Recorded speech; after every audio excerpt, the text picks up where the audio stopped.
berdoa sendiri kepada Tuhan. Sebab apa? Sebab suamimu, istrimu gak bisa mengubah kamu. Pak Edi gak bisa ubah kamu, majelis gak bisa. Hanya Tuhan yang bisa ubah kamu. Jadi kamu berlutut dan berdoa. Tuhan, hari ini saya sudah belajar karakter ini, saya ada satu yang berat ini Tuhan belum bisa ngampuni. Tolonglah tahun ini saya jangan dikasih mati dulu Tuhan. Kasih saya hidup sampai 31 Desember. Saya bertekad Tuhan mau berubah dan Tuhan ubah saya. Sebab Tuhan yang bisa mengubah saya. Minta Tuhan yang mengubah saudara. Dan saudara harus ada tekad. Berubah itu harus ada tekad juga, minta pertolongan Tuhan. Nah di Jakarta waktu saya seminar ada seorang tanya, Pak kadang susah sekali Pak, ya, karena itu ke bawah itu karakter duniawinya. Lalu saya bilang, ya memang sulit, harus minta Tuhan yang mengubah. Tapi praktisnya gimana? Oke, saya bilang, contohnya Pak, ini udah jadi majelis, ya. Tapi kalau marah itu orang ngomongnya gini, goblok lu ya masa gak tahu? Nah itu gak bisa berubah itu. Bagaimana berubahnya?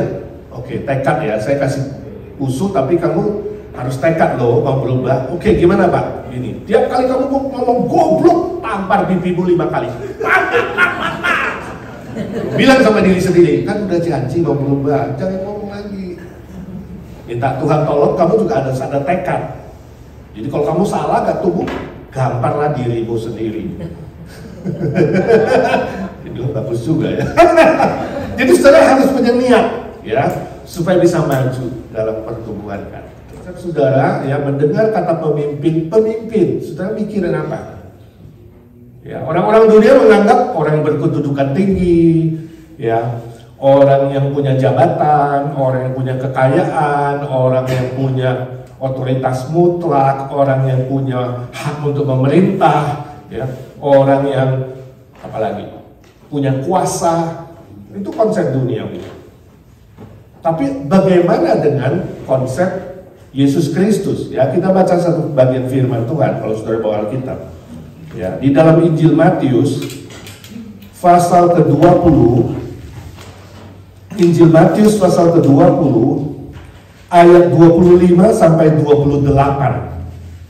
Saya bacakan buat kita sekalian ya. Ini perkataan Tuhan Yesus, Injil 20, Injil Matius 20 ayat 25 sampai 28. Tetapi Yesus memanggil mereka, yaitu murid-murid, dan berkata, kamu tahu bahwa pemerintah-pemerintah bangsa-bangsa memerintah rakyatnya dengan tangan besi, dan pembesar-pembesar menjalankan kuasanya dengan keras atas mereka.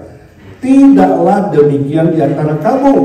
Barang siapa ingin menjadi besar di antara kamu, hendaklah ia menjadi pelayanmu. Dan barang siapa ingin menjadi terkemuka di antara kamu, hendaklah ia menjadi hambamu. Sama seperti anak manusia datang bukan untuk dilayani, melainkan untuk melayani dan untuk memberikan nyawanya menjadi tebusan bagi banyak orang. Nah saudara, konteksnya Matius itu yang 20 yang kita baca itu adalah mamanya Zebedius, ya, anak-anak Zebedius, mamanya anak-anak Zebedius itu datang, ya, Yohanes, Yakobus, bilang sama Yesus, mau minta sesuatu dong sama Tuhan. Ini bahasa sehari-harinya. Yesus bilang, you mau minta apa? Coba ngomong. Lalu mamanya bilang, nanti Tuhan, kalau engkau sudah menjadi raja, sudah menjadi pemimpin besar, dudukkanlah anakku yang kedua ini, satu di kananmu, satu di kirimu. Nah itu konteksnya.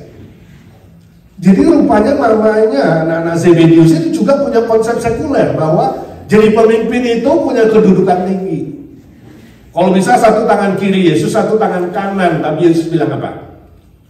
Dengar baik-baik ya, itu orang-orang dunia, pemerintah dengan tangan besi, diktator, jabatan mutlak dan macam-macam.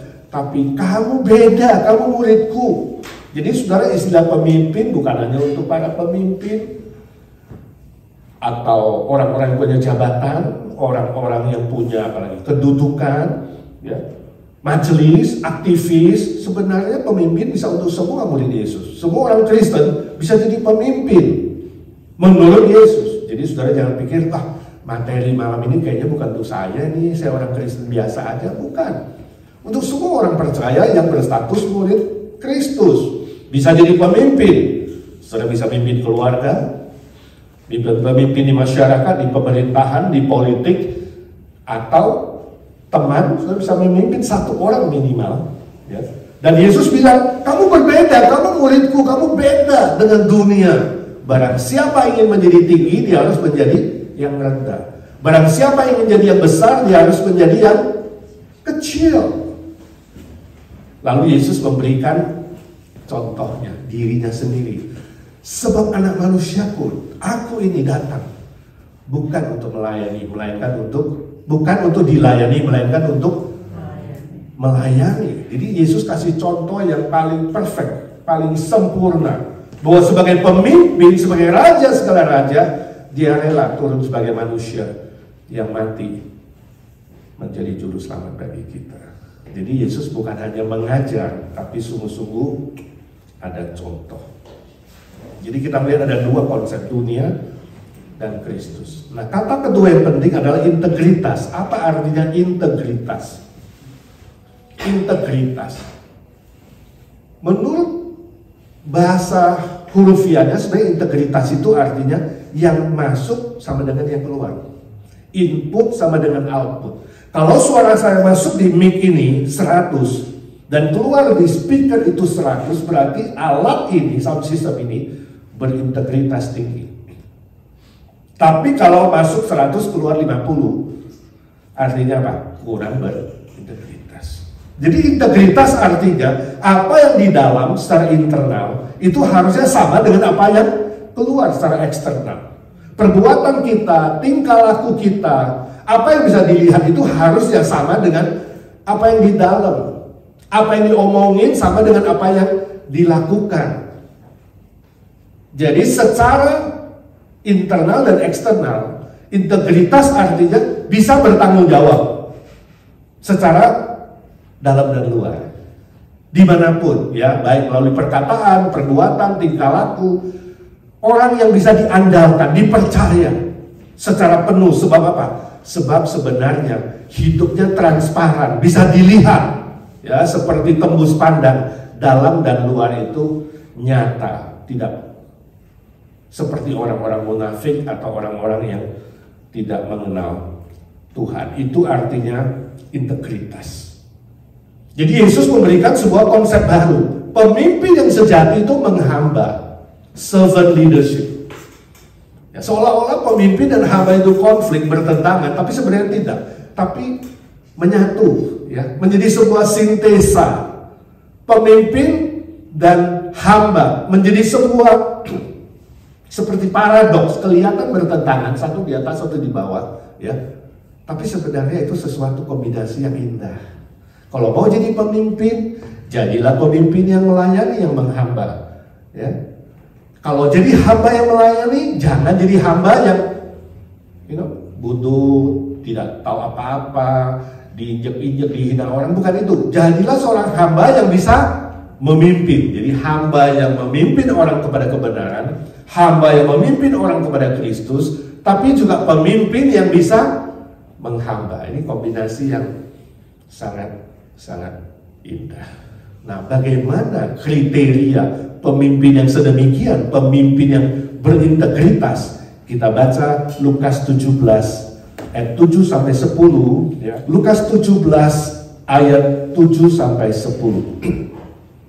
Diberi judul di sini tuan dan hamba. Siapa di antara kamu yang mempunyai seorang hamba yang membajak atau menggembalakan ternak baginya akan berkata kepada hamba itu setelah ia pulang dari ladang, mari segera makan.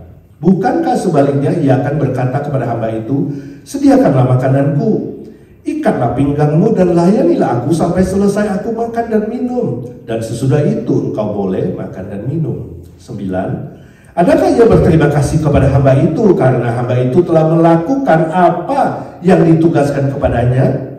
10. Demikian jugalah kamu apabila kamu telah melakukan segala sesuatu yang ditugaskan kepadamu, hendaklah kamu berkata, kami adalah hamba-hamba yang tidak berguna. Kami hanya melakukan apa yang kami harus lakukan. Saudara, Lukas itu adalah seorang dokter yang teliti, juga seorang sejarawan. Itu sebabnya bagian ini, perikop ini hanya ditulis oleh Lukas. Saudara tidak ketemu di Matius, Markus, atau Yohanes. 3 Injil lainnya. Walaupun sejajar sinoptik, Matius, Markus, Lukas itu disebut sinoptik karena sejajar. Tapi hanya ditulis oleh Lukas di sini. Bagian yang sangat teliti dari pengajaran Tuhan Yesus yang kita akan pelajari malam ini, bagaimana dia melukiskan bahwa kita yang diselamatkan Tuhan menjadi anak Tuhan sebenarnya bukan hanya berstatus anak, tapi kita berstatus apa? Hamba juga. Nah, di Indonesia ada sedikit salah kaprah memakai istilah hamba Tuhan. Ditujukan kepada pendeta, penginjil, rohaniwan yang full time dipanggil hamba Tuhan. Hamba Tuhan, oh itu berarti pendeta. Jadi kalau nggak pendeta apa? Hamba uang. Hamba apa? Sebenarnya sama. Ya, semua orang Kristen yang diselamatkan oleh Tuhan adalah hamba Tuhan. Ya, yang jadi pendeta, full time penginjil biasanya disebut rohaniwan purna waktu, karena mereka menyediakan seluruh waktunya untuk pelayanan rohani ini. Ya, jadi tapi kuda kandung dipakai hamba Tuhan. Tapi biar mulai hari ini kita punya gambaran hamba Tuhan itu untuk semua orang Kristen yang sudah menerima Kristus. Nah, dari bagian ini kita akan belajar 3 kriteria penting dari seorang pemimpin garis miring hamba yang sungguh-sungguh berintegritas ya di hadapan Tuhan. Yang satu, kriteria pertama, mengenal tuannya dengan jelas. Mengenal sang tuan dengan jelas. Nah, istilah hamba yang dipakai di Lukas 17 ini itu artinya budak belian. Konsepnya budak belian. Pada zaman dulu, saudara bisa ke pasar, bisa beli budak, tinggal pilih saya mau A atau B atau C, bawa pulang. Kalau saudara sudah pulang bawa budak itu, saudara bisa lakukan apa saja. Haknya sudah hilang.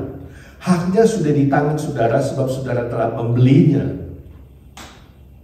Demikian pula ketika Kristus menyelamatkan kita, membeli kita lunas dengan darahnya, dengan kematiannya, sebenarnya hak kita, hak hidup mati kita di tangan Tuhan. Itu sebabnya Paulus mengatakan baik kita mati, kita hidup adalah milik Tuhan. Jadi Tuhan yang punya hak 100%, kita sudah tidak punya hak. Ya, itulah hubungan antara Tuhan dan hamba. Budak belian. Dengan mengenal konsep itu, maka kita bisa melayani dengan motif yang benar. Motifnya cuma satu. Melayani atau memimpin yang benar, motifnya cuma satu, yaitu apa? Mengasihi sang Tuhan. Sebab dia lebih dulu mengasihi kita. Mengasihi Kristus sang Tuhan, Tuhan segala Tuhan, dan kita hambanya.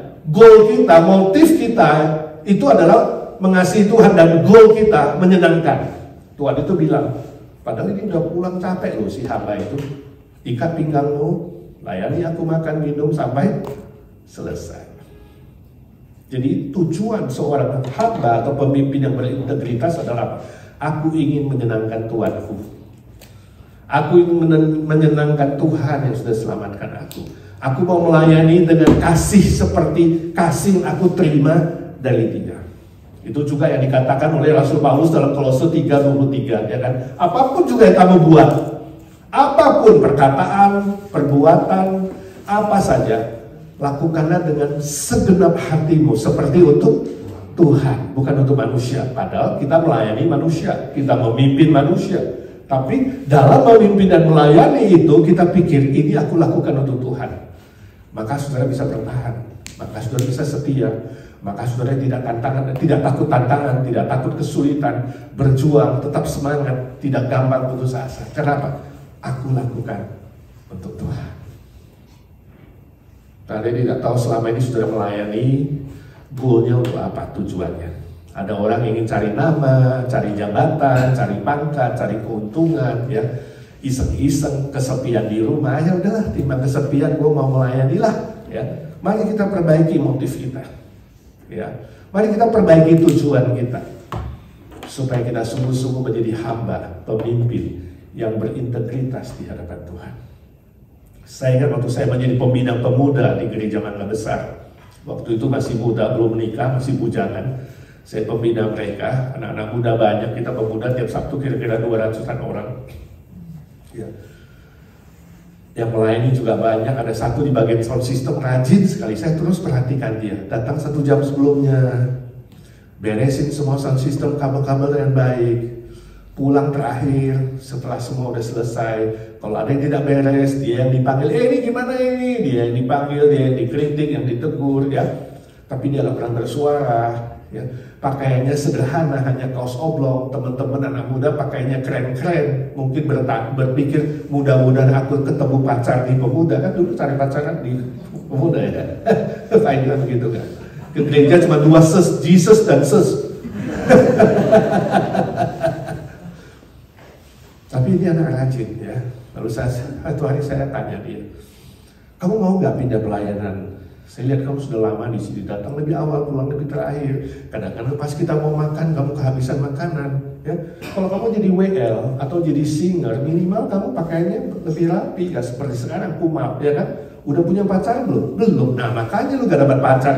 Habis, gak ada kesempatan. Coba kamu jadi penyambut tamu misalnya, kan keren di depan, ya kan? Ada minyak wangi dikit, lumayan kan? Dia senyum, dia bilang, Laosi, panggilnya Laosi dulu. Laosi, saya tahu saya melayani siapa. Saya melayani Tuhanku, Tuhan, ya, Tuhan yang menyelamatkan aku. Aku di sini aja, saya bangga, ya. Ini sebuah tes untuk dia, tapi ternyata dia lulus, jawabannya bagus sekali, ya. Aku melayani, saya tahu siapa yang aku layani. Jadi dia jelas, bukan mau. Sebenarnya nggak salah sih mau cari pacar juga di komisi pemuda, ya. Saudara-saudara yang masih single silakan ya datang ke pemuda, datang ke persekutuan.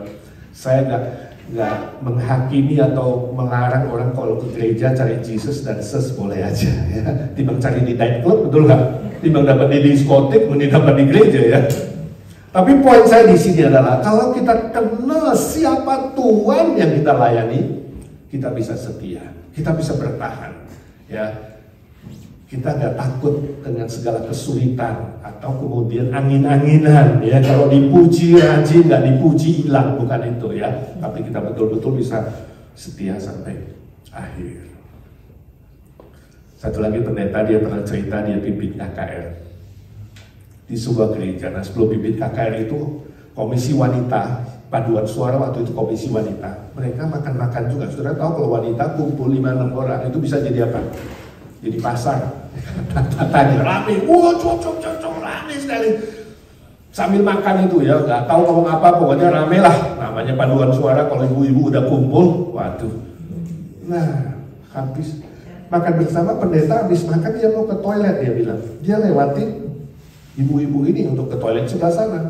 Jadi waktu sebelum lewat itu ada seorang ibu bilang, si jubah hitam lewat. Nah, pendetanya pakai jubah hitam. Jubah hitam lewat, langsung sebuah sepi, saudara. Tenang, ibarat malam kudus sunyi senyap. Pendeta lewat ke toilet. Begitu lewat, keluar lagi dari toilet, jubah hitam. Nah, langsung tenang, lewat lagi. Nah, rupanya pendeta dengar. Hebat juga nih pendeta bertelinga anjing.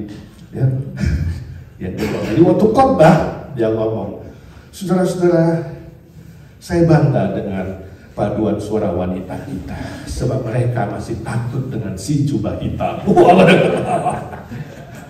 Tapi alangkah baiknya kalau saudara melayani, saudara takut si jubah putih. Kelak Kristus akan datang sebagai hakim agung di tahta putihnya dengan jubah putih. Ya, maka ada pendeta, gak ada pendeta, ada majelis, gak ada majelis, gak ada yang lihat pun saudara melayani, saudara akan melayani dengan baik. Amin. Akan setia. Mulai hari ini, takutlah si jubah putih. Suatu hari kita harus menghadapi pengadilannya.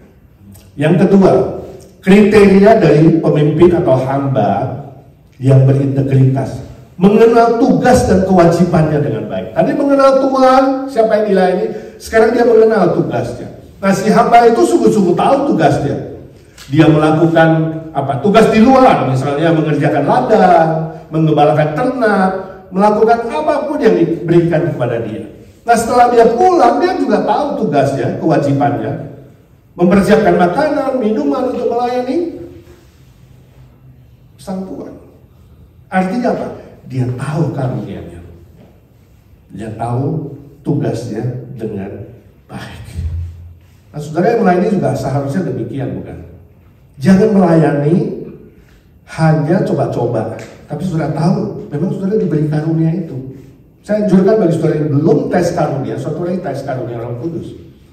Dan Roh Kudus akan memberikan karunia yang berbeda-beda, supaya pelayanan kita menjadi apa? Efektif dan maksimal.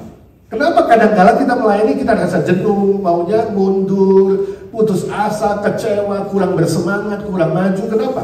Karena mungkin tidak cocok dengan karunia-Nya. Tidak tepat dengan apa yang Tuhan titipkan kepada saudara.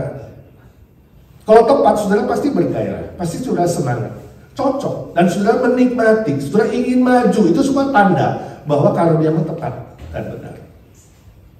Ya. Dan saudara rindu untuk memberikan maksimal, melakukan tugas itu maksimal. Ingat perumpamaan talenta, yang 2 hasilkan berapa? 2, yang 5 hasilkan 5, maksimal. Siapa lebih hebat, 2 atau 5? Sama, sebab sang Tuhan memberikan pujian dan upah yang sama. Sedangkan yang satu, yang tidak melakukan tugasnya, yang tidak melakukan kewajibannya, harus menghadapi pengadilan. Dan dia akan dicampakkan di tempat yang penuh ratap dan kertak gigi. Jadi, saya nggak tahu berapa yang dititipkan Tuhan kepadamu. Itu juga menjadi sebuah tanda, khususnya saudara yang menjadi hamba Tuhan full time, ya tadi rohaniwan full time, pendeta, penginjil. Kadang ada yang bertanya, Pak, bagaimana saya tahu saya harus pindah dari gereja ini? Kadang-kadang bisa pindah pelayanan. Bagaimana saya tahu saya harus pindah pelayanan? Oh, ada berapa faktor. Selain soal doktrin, visi misi yang tidak sama, salah satunya adalah apa? Soal karunia. Kalau di tempat itu kamu tidak bisa melakukan karuniamu, mempraktekkan secara maksimal, misalnya kamu dikasih 7 karunia, tapi kamu cuma bisa lakukan 1, yang lain nggak bisa berkembang, nggak bisa mempraktekkan apa yang Tuhan titipkan, mungkin sebuah tanda kamu harus pindah ke tempat yang kamu bisa maksimal. Sebab apa? Sebab kita bisa meninggal besok. Dan kalau meninggal, kamu harus mempertanggungjawabkan semua karunia yang Tuhan sudah titipkan. Apakah engkau sudah melakukannya secara maksimal? Nah, ini sangat-sangat penting untuk kita pikirkan bersama. Kenapa kadang-kala saudara masih dikasih hidup panjang umur? Tujuannya apa? Mempraktekkan karuniamu secara maksimal. Nah, ini menjadi pertanyaan. Jangan minta panjang umur kalau saudara cuma ongkang-ongkang di bumi ini. Tapi saudara harus melayani pekerjaan Tuhan secara maksimal. Saya ingat sebuah cerita, suatu hari seorang pendeta dihadiahin jas baru. Karena mungkin anggota jemaatnya lihat ini Pak Pendeta sudah lama nggak tuker jas kali ya, 1 tahun jas yang sama. Pak Pendeta yang dihadiahin jas itu sangat senang dan dia ingin memakainya pada hari Minggu. Jadi waktu Sabtu dia coba pakai. Waktu dia coba, ternyata kepanjangan tangannya. Lalu dia bilang sama istrinya, istriku tolonglah perbaiki jas ini. Ini dikasih sama si A tuh. Besok kalau saya pakai pasti dia senang ya, bisa khotbah dengan jas baru, perjamuan kudus lagi ya. Lalu istrinya bilang, aduh Pak, aku ini sudah sibuk, gak ada waktu untuk itu. Sejak menikah dengan kamu sampai hari ini, aku sudah memberimu 5 anak. Ngurus anak sudah susah, gede-gedein. Nah sekarang harus kasih makan, ngurus kamu, harus ikut kamu pelayanan. Gak ada waktu untuk itulah. Lihat, kamu pakai jas baru, gua kumal begini, udah gak usah. Jadi Pak Pendeta diomongin gitu, cuma gosok-gosok dada sabar, dia gantung jasnya di situ. Lalu istrinya bilang sama anakmu dulu yang udah 17 tahun ada gadismu. Pasti dia bisa perbaiki kayak begitu, sudah diajarin. Dia gak pernah lakukan apa-apa, cuma main game doang di kamar. Ya.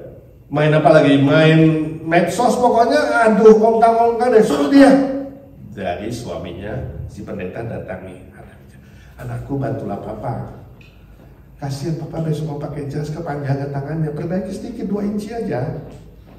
Lalu anaknya bilang, papa mau saya lulus apa tidak ini? SMA 3 nih, saya terakhir nih. Kalau ganggu-ganggu saya begini, ini ujian saya bisa kacau balau ini. Ya. Jadi jangan salahin saya kalau ada fail ya. Saya gak ada waktu.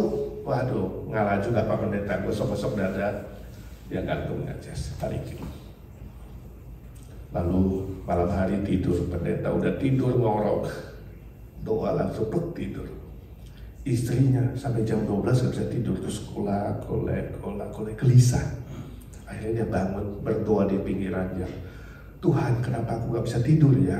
Ini salahku apa Tuhan? Tolonglah tunjukkan, saya besok mau pelayanan ini. Dievaluasi lagi 1 hari. Oh iya, suamiku suruh perbaiki jas ya. Aku keterlaluan Tuhan ya jadi istrinya. Kasihan dia, Tuhan jangan-jangan kamu tegur aku. Aku perbaiki jas deh, tapi habis itu kasih tidur ya. Lalu dia keluar, dia ambil jasnya, dia turun, dia gunting 2 inci. Habis perbaiki selesai, dia gantung lagi, dia pergi tidur. Bisa langsung tidur tuh pulas. Ya, jadi saudara kalau bangun nggak bisa tidur malam-malam, coba bangun evaluasi diri ya. Tidur dengan pulas. Jam 2 pagi anak gadisnya nggak bisa tidur. Bangun juga duduk di tepi ranjang. Tuhan, salahku apa Tuhan? Aduh, besok mau bangun pagi ada remaja.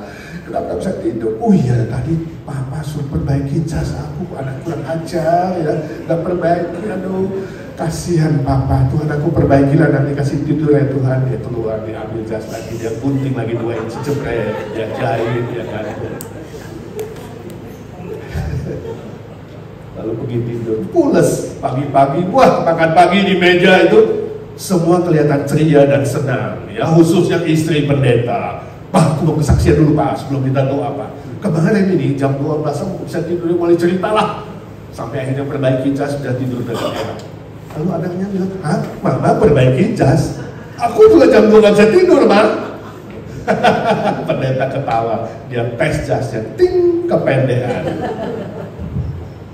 Ini ilustrasi saja.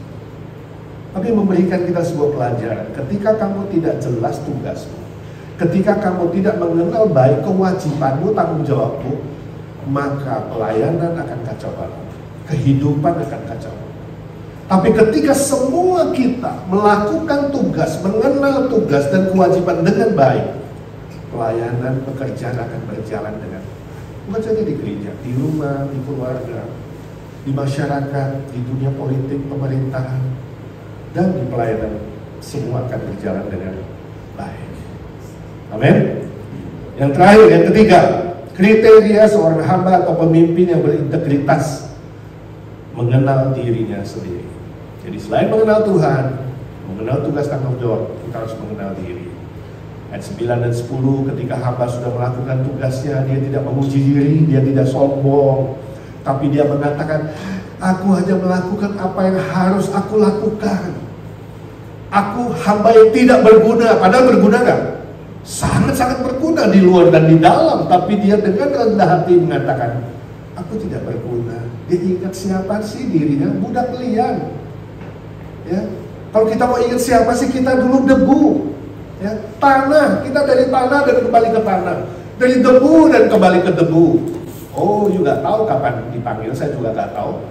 Kalau kita sadar itu, maka kita tidak berani menyombongkan diri, tidak berani menganggap, oh aku hebat, aku gini, aku. Hati-hati saudara, kalau saudara sudah mulai sharing atau dengar temanmu sudah mulai dengan kata aku gini, aku gini, aku gini, hati-hati. Selain saudara sadar juga, biarkan orang lain mengingatkan saudara. Ya, saya kira bagi aktivis sudah gak tersinggung kan? Ya betul gak? Jadi kalau dengar teman, aku kurangi akunya. Karena aku itu paling bahaya, ya. Istilah aku itu paling baik. Kalau udah mulai start dengan aku sukses, aku hebat, aku gini, dulu aku, hati-hati saudara. Langsung ingetin temannya, ganti dia, Tuhan. Makanya Yohanes Pembaptis mengatakan apa? Dia pelopor kehadiran Mesias, dikatakan membuka tali kasutnya pun aku tidak layak membuka tali kasut. Dan dia katakan, biarlah Tuhanku, ya, dia bertambah dan aku semakin berkurang. Makin melayani makin rendah hati, makin melayani makin tahu bersyukur, itu rendah hati. Tahu berterima kasih, bukan minta dipuji atau memuji diri, ya. Tahu bersyukur. Suatu kali kita akan menerima salah satu dari 2 gelar ini, baik dan setia atau jahat dan malas. Sebuah gelar, sebuah pangkat, semua usaha yang kita capai akan nol. Hanya ada 2, kamu disebut hamba yang baik dan setia atau hamba yang jahat dan malas, seperti si 1 talenta. Orang yang rendah hati akan belajar sampai setia sampai mati. Ini 2 pelajaran yang sangat sulit. Rendah hati dan setia. Kenapa sulit? Sebab sampai mati baru bisa disebut rendah hati dan setia. Kalau saudara hari ini dibilang sombong, marah nggak? Hah? Lu Ben, kamu sombong banget ya, marah nggak kira-kira? Siapa yang marah kalau dibilang sombong? Pada saat kamu marah, sebenarnya kamu mengatakan apa? Aku nggak sombong, aku rendah hati. Tapi pada saat kamu bilang aku rendah hati, pada detik yang sama kamu adalah sombong. Susah. Pada detik kamu mengaku dan menerima kamu rendah hati, pada detik yang sama kamu jatuh dalam sombong. Sebab apa? Belum mati. Jadi kalau orang memuji kamu rendah hati banget ya, aduh setia deh. Katakan, dan cepet-cepet puji saya dong, sebab aku belum mati. Ya. Kalau gak hati-hati, pujian seperti batu di depan kaki. Kita gak hati-hati bisa tersandung dan jatuh.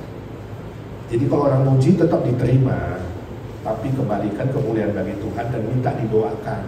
Katakan saya masih dalam proses belajar. Nah, orang Indonesia agak sulit, kadang dipuji gak diterima, gak dipuji marah.